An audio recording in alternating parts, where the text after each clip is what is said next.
మీనరాశి వారికి సోమవారం అమావాస్య సోమవతి అమావాస్య, మంగళవారం అమావాస్య కాల అమావాస్య, బుధవారం అష్టమి కాలాష్టమి సందర్భంగా ఒకవైపు ఏలనాటి శని ప్రారబ్ధ సంచార స్థితిలో ఉంటూ 30 సంవత్సరం తర్వాత శని భగవానుడు వక్రగమనంలో సంచారము చేయనప్పుడు రాశిలోనే రాహు, తృతీయంలో గురువు, అర్ధాష్టమ కుజుడు కుజదోష ప్రభావము, 6వ స్థానంలో రవి బుధ సంచార స్థితి, సప్తమంలో శుక్రకేతుల సంచార స్థితి ఉన్నప్పుడు ఎలాంటి విధులను పాటించాలో ఈ వీడియోలో సవివరంగా సంపూర్ణంగా తెలుసుకుందాం.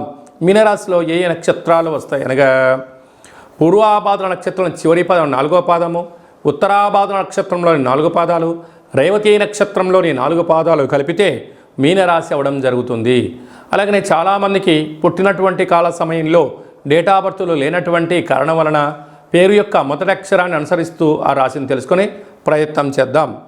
ది, దుమ్, శం, ఝ, ధ, దే, దో, చ, చి అక్షరాల వారందరూ కూడా మీనరాశి జాతకులే. మీనరాశి యొక్క అధిపతి దేవగురు బృహస్పతి. వీరికి ఏలనాటి శని యొక్క ప్రభావ సంచార స్థితి.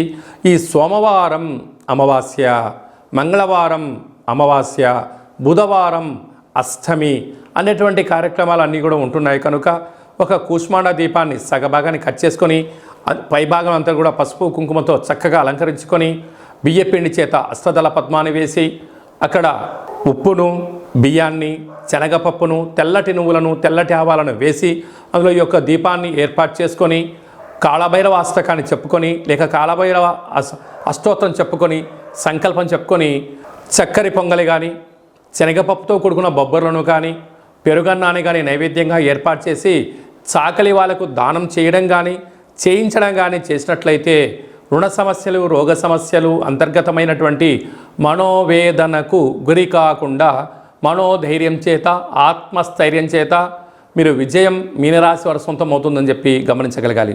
కనుక మీ జన్మ నక్షత్రం రోజున పూర్ణిమ అష్టమి తిథి యందున దూరావాయు జల ప్రయాణాలు పెట్టుకోవద్దు. వీలైనంత వరకు మౌనంగా ఉండండి. చిన్న చిన్న విషయాలకు వాగ్వివాదానికి దూరంగా ఉండండి.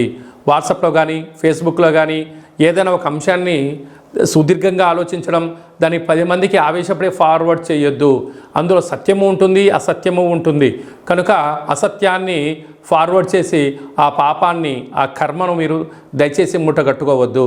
కనుక వీలైనంత వరకు దానం, ధర్మం, ఆధ్యాత్మికత, సూర్య నమస్కారాలు, సూర్య ఆసనాలు చేయడము, వర్షాకాల ప్రభావం చేత గోరువెచ్చని ఆహారం తినడం, గోరువెచ్చని యొక్క నీటిని తాగడం, ఈ యొక్క వర్షాకాలంలో సీజనల్గా వచ్చే వ్యాధులు వచ్చే అవకాశాలు ఉన్నాయి. తస్మాత్ జాగ్రత్త.